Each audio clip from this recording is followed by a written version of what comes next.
Hi everyone, I'm Joshua Schmidt over at the Maine Department of Education MLTI Ambassador Team. Last week, we talked about gamification and game-based learning and how we can use those techniques to increase authentic student engagement in our classrooms. This week, we're going to extend that conversation into escape rooms and breakouts. We're going to start by defining those terms and looking at the similarities and differences between them. We're then going to look at some tips and tools for teachers who are looking to create their own escape rooms or breakouts. And finally, we're going to be joined by two other MLTI ambassadors who have used these techniques in their classroom. They'll talk about some recommendations they have for creating them and how they get the most engagement out of these activities. As we talk today about creating escape rooms and breakouts in our classroom, I want you to remember that you can always reach out to me or another member of the MLTI Ambassador team for ways that we can be a thinking partner on helping you create or evaluate the tools that you can use to design these instructional methods. At the very top is a bit.ly link that will bring you to these slides. So if there's any resource here that you'd like to use, don't be afraid to go directly to this slideshow, or you can contact me for any more information. As we're looking at today's puzzles, we're going to start by overviewing escape rooms and breakouts, especially looking at the differences between them. We're going to move into some examples, examine some existing models of what they look like both inside and outside the classroom, and talk about what makes them engaging for students. We're then going to look at some tips and tools and evaluate how they can help us increase engagement.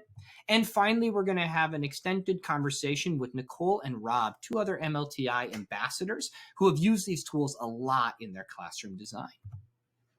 We're going to start with comparing escape rooms and breakouts because while in many cases the terms are interchangeable, Nicole will talk a lot more later about how that difference can matter to the audience that you're presenting it to because they exist outside of education as well as inside of it.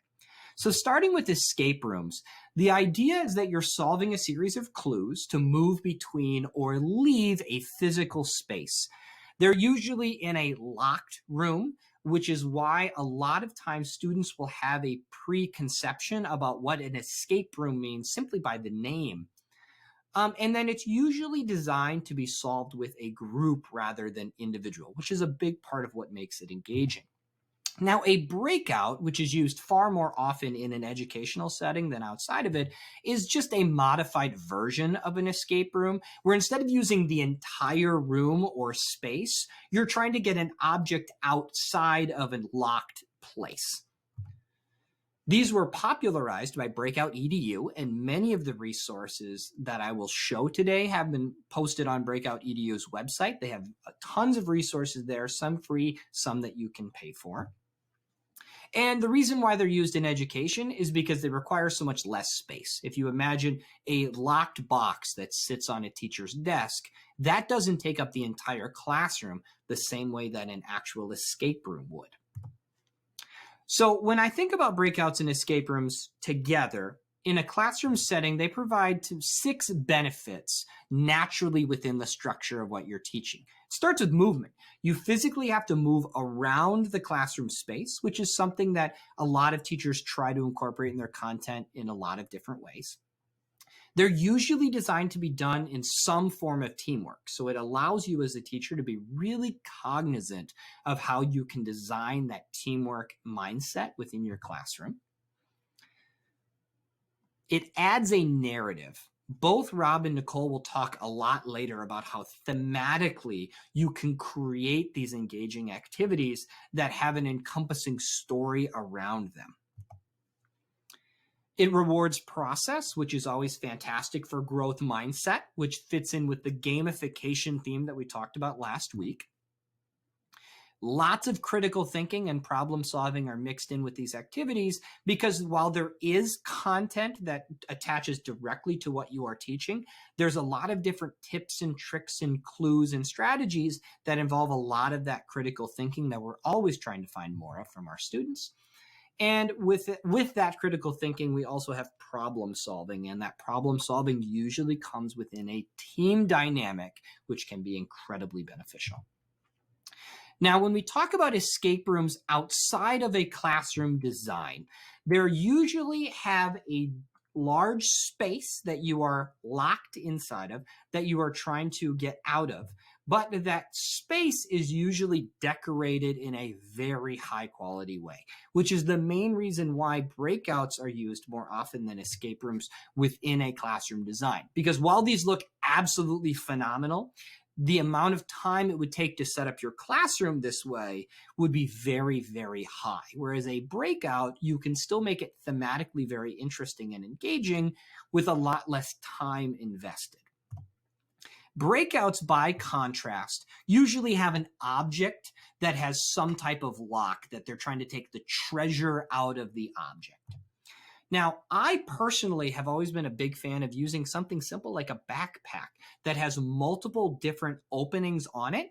And if you imagine this backpack, I could set up locks on each portion of the backpack, so the students would have to solve 4 tiered clues in order to get into the final set. But you also can have something as simple as a key be hidden in a classroom or hidden within a treasure chest that the students have to then solve. The goal of a breakout is to have tiered steps that each individual step requires that critical thinking and problem solving that you're examining, and you can embed your content individually into those pieces. And no matter whether you're creating an escape room or a breakout, it's those individual components where we can apply our content. If I'm creating a breakout on a backpack that has 5 separate locks on it, each individual lock could be applied to a certain specific part of my content. The students could then solve a math problem that gave them a clue that they could then use to unlock that piece, getting to the next clue. One of the recommendations that I received a lot from teachers who use these types of experiences in their classroom is making sure you have experienced them yourself before you create them for your learners. Just from a quick Google search, I found a bunch of local escape rooms that were around my area. And if you want to experience these either as an individual, as a group of friends, or as a family, I would challenge you to think about what points do you get the most frustrated, and how do you handle that when you're a participant? How much does the theme impact your searching for clues? Does it change where you look or where you put your focus? When do you ask for hints, and how do you handle the frustration before that process? And finally, what roles do you see on teams, and how could you use those roles to design your own experiences for your students? Now, going to an escape room can either be cost prohibitive or location prohibitive, depending on where you are. So there are online options that are free and very powerful.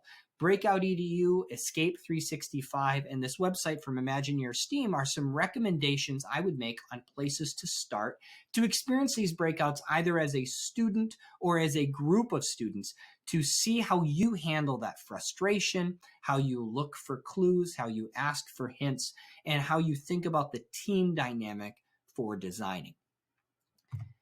Now, there are 2 major ways that you can design a breakout or escape room, and Rob talks about this in a lot more detail later on in the interview, but I wanted to touch on it briefly here before that part started.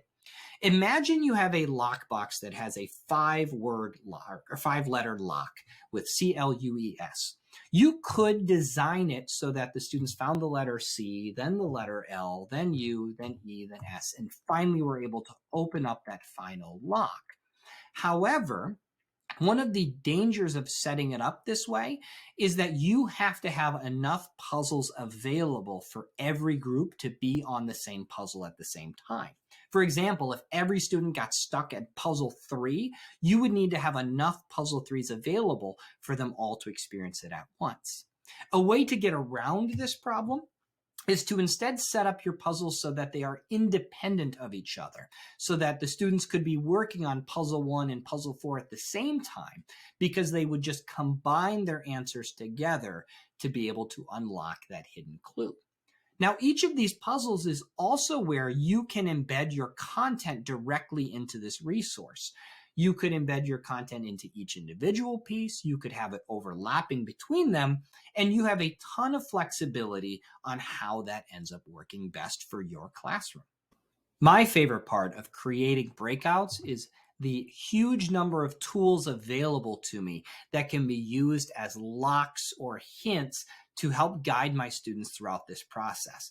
Now, these are just a huge number of resources available to you, whether they're traditional keys, bags of locks, directional locks, but we can even look at other ones like word locks or specialized number locks, invisible ink with black lights, and all kinds of options. These are all individual links that you can click to get more information. And Nicole, who joins us later on for the interview, has provided this video that gives some good tips and tricks and how you can use those. However, these resources do cost money in order to use, but there are some other options as well that can be free locks that are available online.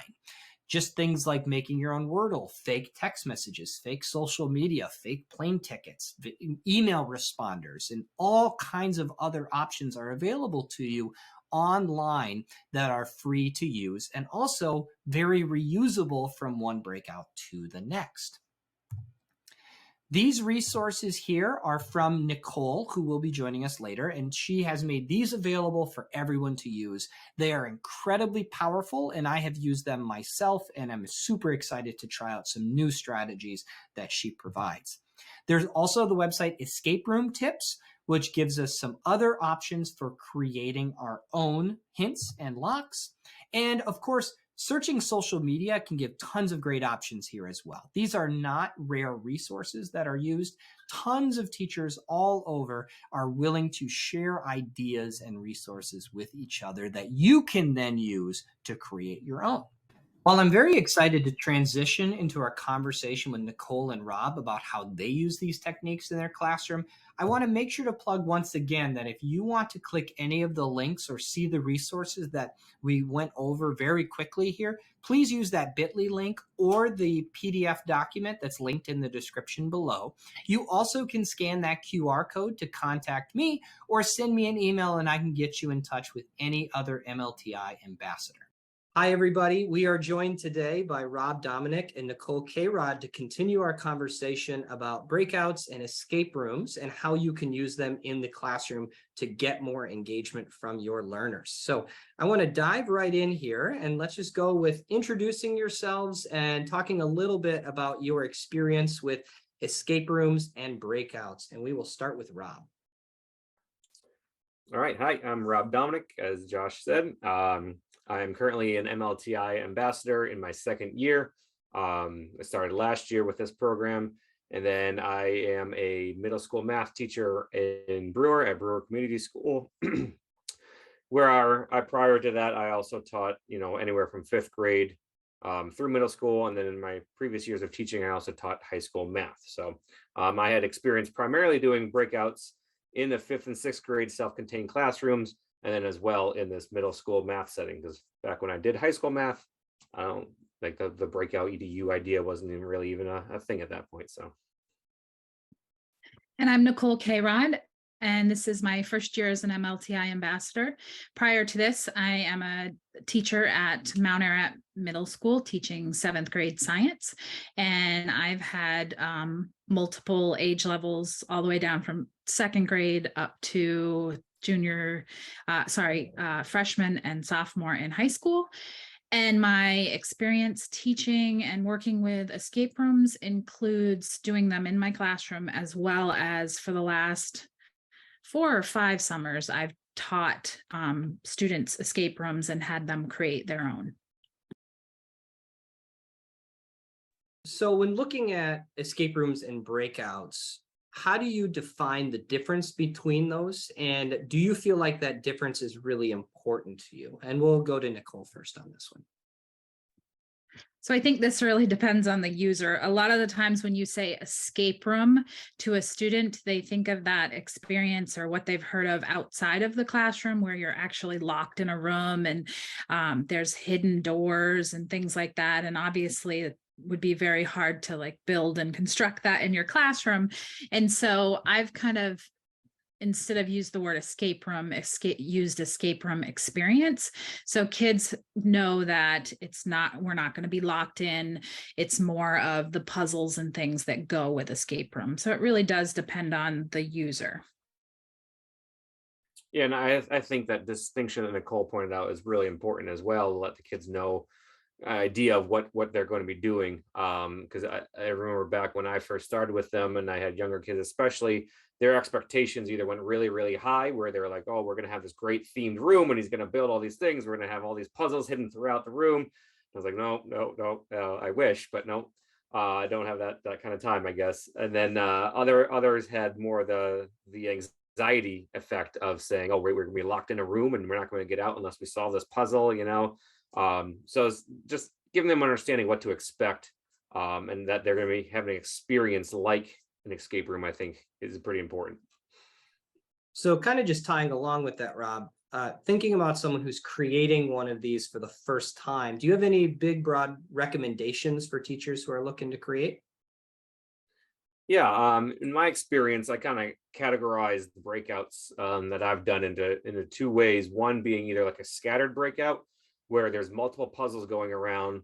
So, students can kind of break off into small groups and they can solve those puzzles in kind of like a jigsaw format, where they bring them together and they knock off locks one by one that way. Or they have a linear or sequential breakout where there's one clue after another, right? And they have to get another one in order to unlock. And you can have maybe just one lock at the end because there's so many puzzles along the way. It kind of depends what person feels most comfortable with. I like the scatter one the most, with maybe a linear component to one or two of them along the way, so that it's multiple layers to them. But for my engagement purposes, I like to get the students scattered and working around the room. And I think those scattered puzzles too really fits if you have some kids that have a hard time like interacting with groups. They can kind of pull a puzzle off and do it on their own, and you can interact and then pull another one in. So that really helps with engagement as well. My recommendation would be to do escape rooms, whether it's the cool experience outside of the classroom and you're going to the room and you're locked in, or if it's an academic one or one's online, do them so that you see lots of different things. And then the other piece of advice I would say is to incorporate a story or a theme, because it just makes it a lot easier to put it together. So kind of continuing on that thought, Nicole, how do you decide on a theme? And do you feel like that theme has to connect to the content that you're teaching at that time? So for me, I teach science. So a lot of the times I go with the story side of it, where it's, I start with a problem, whether it's, something stolen or somebody's missing, and weave a story versus a theme. But I think it would be really cool to work with like social studies and teach ancient Greece and have that just weave throughout the entire thing. I think it would be a lot of fun. And oddly enough, that's exactly what I was able to do when I did sixth grade. I taught, all the subjects there. So our sixth grade social studies was ancient civilizations. So we had ancient Rome, ancient Greece, ancient Egypt. And that was the best part. It tied in so naturally to it. And it was a lot of fun. You're solving these hieroglyphics in ancient Egypt. You're checking out these pyramids, and you're exploring them and trying to figure out, a clue or a puzzle in there. Or maybe like you're a time traveler and you're going through all of these. That's one thing I didn't get to, is like going through all of the civilizations at the end of the year, and they have to kind of put everything together. It would blend together so nicely. It was great when that worked out. However, other times, I just, you can use this as a way to just tie in the content. Like seventh grade math isn't as glamorous or sometimes engaging as, ancient civilizations in sixth grade. So sometimes I would just be able to tie in the content to help reinforce or to help break up the monotony of our topics. So then that way they can explore it in a different way, and they had to know the content in order to solve the puzzles. But either way, I do think a story to go along with it helps a lot with the engagement piece for students. So when you're thinking about the theme or the story, kind of what order do you create that in? Do you work through content and think like, ooh, this theme would work really, really well for this breakout activity? Or when you're creating the breakout activity, do you try to find a theme that really fits with the process that you're trying to create? To me, it kind of goes either way. It kind of depends on what the topic is and what you are working on. I think with the 7th grade math, it was like, this is the content that I want them to do. What breakout or what activities in a breakout can I have to support that content? Because again, I wanted them to just practice it in a different way. So that was the ultimate goal there, with the breakout as a different mechanism to practice it versus an online activity or a worksheet or something. I agree. I think sometimes when you're doing the breakouts too, you have to be willing, like, yes, you have your content and you have these cool questions you want to ask them that you can turn into a puzzle, but you also have to be willing to like throw in that fake receipt or whatever it is that may just go with the theme and it doesn't necessarily pull in the content, so that it all comes together and it's engaging for students. Well, and you both kind of mentioned that balance of using like the content that you're teaching, but also not necessarily compromising the engagement that comes from that activity. Do you have any tips for teachers who are creating here on ways that they can incorporate their content without necessarily having to sacrifice like a unified theme or story? Let's start with Nicole. So I think, I think the hardest part is that first one that you create, right? So how do I do this and how do I do it well? And like I said before, just that willingness of, okay, I have several different puzzles. How do they come together? Maybe even I often have just a piece of paper that I'm, writing, solve this one or that one, and then this will lead to that. So kind of a story map, and be willing to throw one in there that might just be a piece of the escape room. It's a piece of the story, and not forcing it for the content. Because in the end, you do want them to have the content, but it's not going to be as engaging if you don't pull the whole thing together as an escape room. Yep, totally agree. I think you hit it exactly there, Nicole, that, that being able to have that work together goes a long way. Like that they'll get disjointed or they'll get even more disoriented. The students will, if it's kind of too, piecemeal all around instead of having it blend together. Well, kind of connecting with that, Rob. So when you're creating these, how do you think about the situations where the students are going to get stuck? And do you have any tips for teachers to try to give them some hints or build in the hints for that process? Yeah, the students get stuck on just most obscure things you wouldn't even think of potentially, like, oh, really, that's what held them up. So it's hard to completely predict that. So I think my overall advice would be that, again, in my experience, and it can vary, that the clues are often harder than you think they're going to be for students. That you're in the mindset when you're making these and you're drafting out the clues and the hints, you're in the mindset, so you have an idea about them. And I've made plenty where I'm like, oh man, this is just gonna be too easy for them, but they're not in that same mindset, especially the very beginning of the beginning of the school year, or the first one that you do. It's going to be much more difficult for them because they don't know exactly what's going on.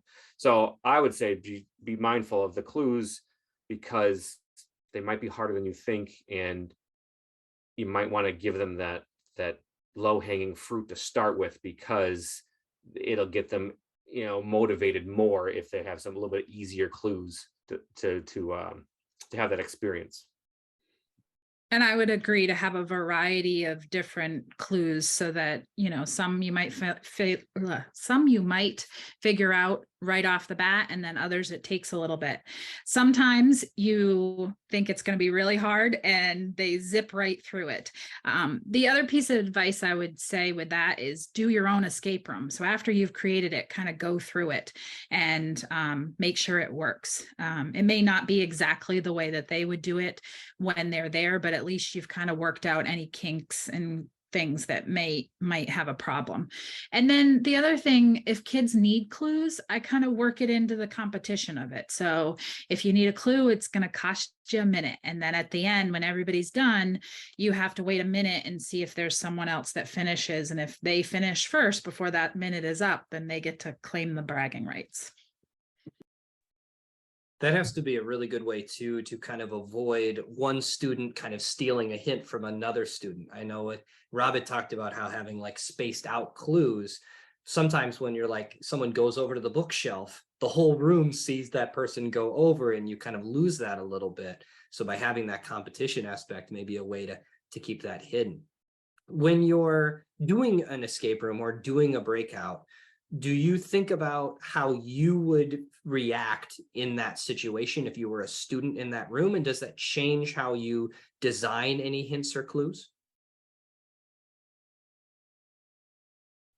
Yeah, I would say I try to put myself in their shoes as much as possible. But again, almost every time I've done one, there's always something that comes up that I did not predict at all. But yeah, I mean, knowing your audience goes a long way with these, knowing what they're capable of, if they're great with group work already, or if they're not, planning out how much they're gonna have to work together. You don't want to avoid those things that you want them to do. You want to help, foster that collaborative atmosphere if they're not great at it already, but you want to be mindful of it so you can do it in a productive way versus just them butting heads. That's just one example of planning it out.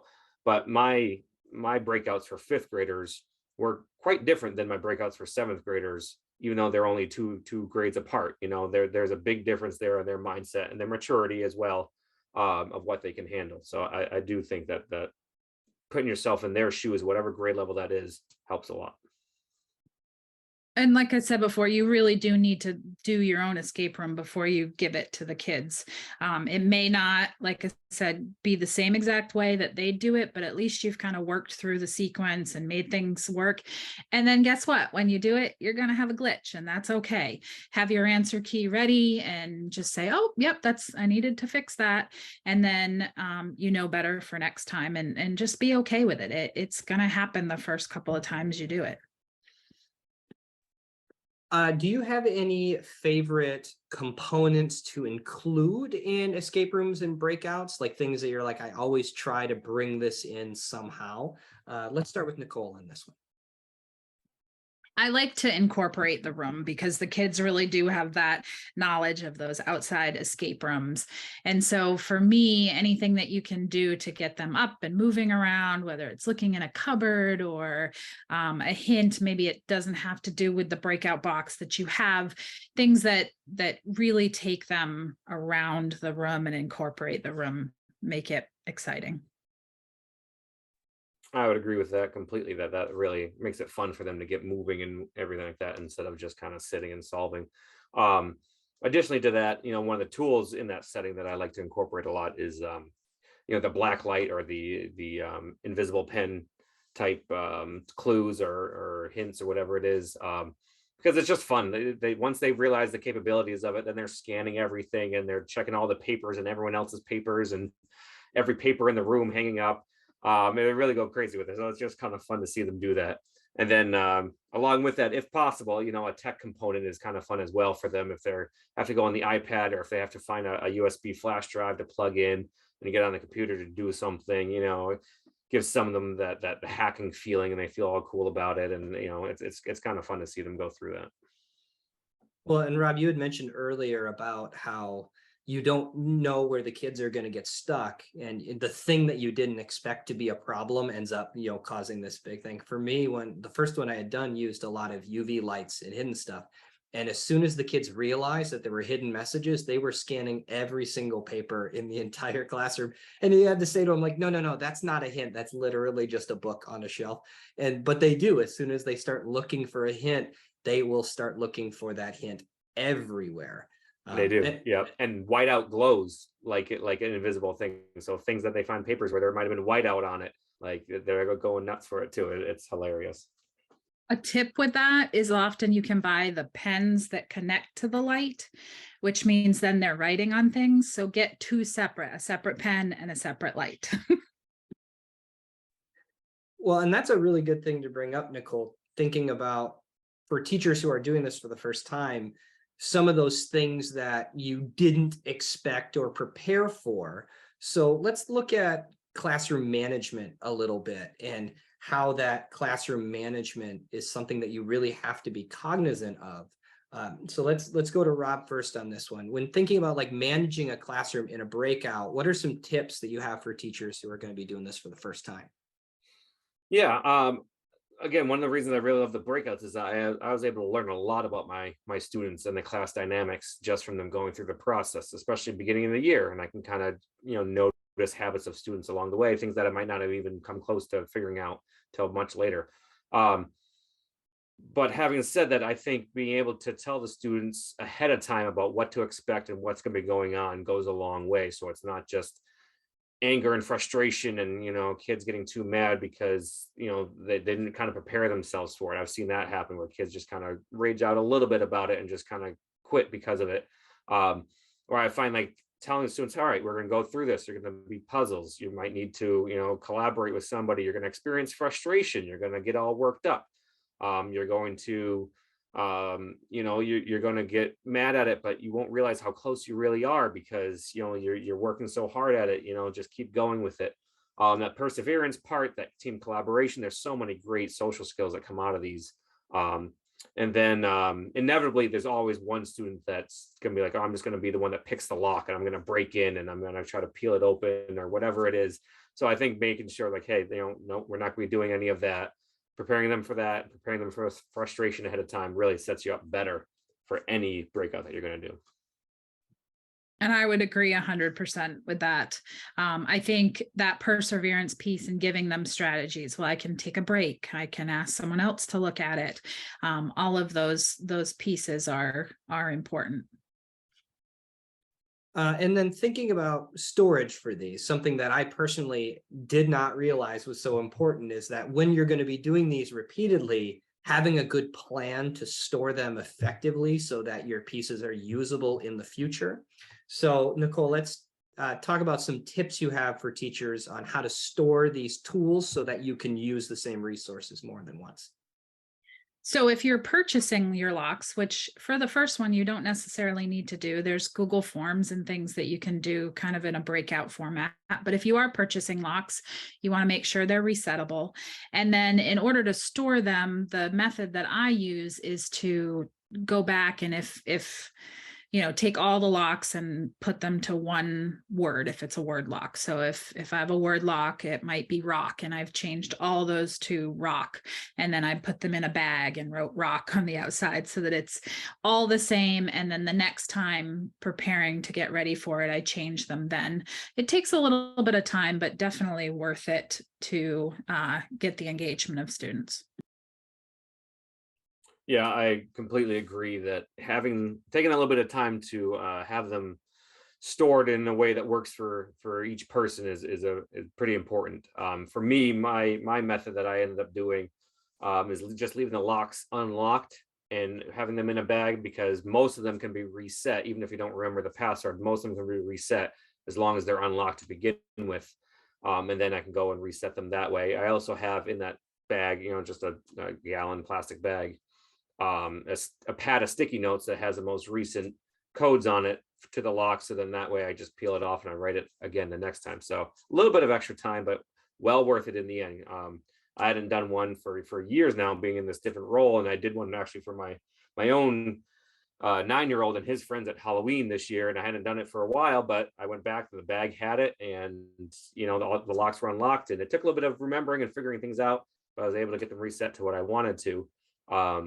But I did, had to go online, and there's always videos about how to reset the locks. Like I didn't remember exactly how to reset them, but at least they were capable of being reset because I didn't have to worry what the password was. So if people are mindful enough too, as you take the locks out, if they come with a pamphlet or the backing that tell you how to reset it, maybe you toss that in the bag as well. But if nothing else, the videos online do help. So I want to close today with talking about maybe a favorite escape room or breakout that you've either done yourself as a teacher or maybe have experienced outside of a classroom, and what made that experience really stand out to you. And so we'll start with Rob on this one. All right. So again, I fell in a little bit of a pattern here, and I almost didn't even realize it until the students figured it out one time that I really like the scattered breakouts, kind of getting students involved in different ways, but with one or two of them having a little bit of a 1 or 2 step linear component to them. So with that in mind, there was a breakout on the actual EDU site, which, by the way, you can find breakouts elsewhere too. They don't have to be just through Breakout EDU, so people can find different activities, different places. But this one was on the Breakout EDU site, and it was totally radical 80s. And it was just a fun theme. It was a really fun theme to have kids have to find, like, there were pictures of floppy disks. You know, they have no idea really what that was. You know, old school, like Oregon Trail clues, things like that were just fun for me, but also it fit the format and it was pretty engaging for them.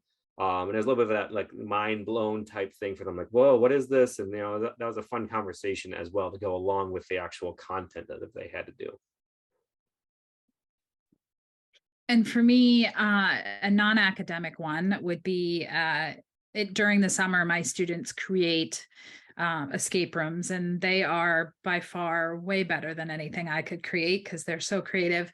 And this group did a pirate escape room. And so really the theme was woven so well throughout. They had pirate maps and pirate treasure, and just all the pieces were woven around that theme, which made it pretty exciting. Well, I really appreciate both of you taking some time today to talk to us about how you used breakouts and escape rooms in your classroom and giving us some tips for teachers who are looking to create those themselves. If anyone has any questions after watching any of these resources, don't be afraid to go into the presentation that I linked with the bit.ly link at the beginning or the PDF link that's in the description. But you can also reach out and contact any member of the MLTI Ambassador team. We can talk you through some strategies on how to use these in your classroom, and maybe even look through some options on tools that you can use on incorporating them as well. So thank you, everybody, and we'll see you next week.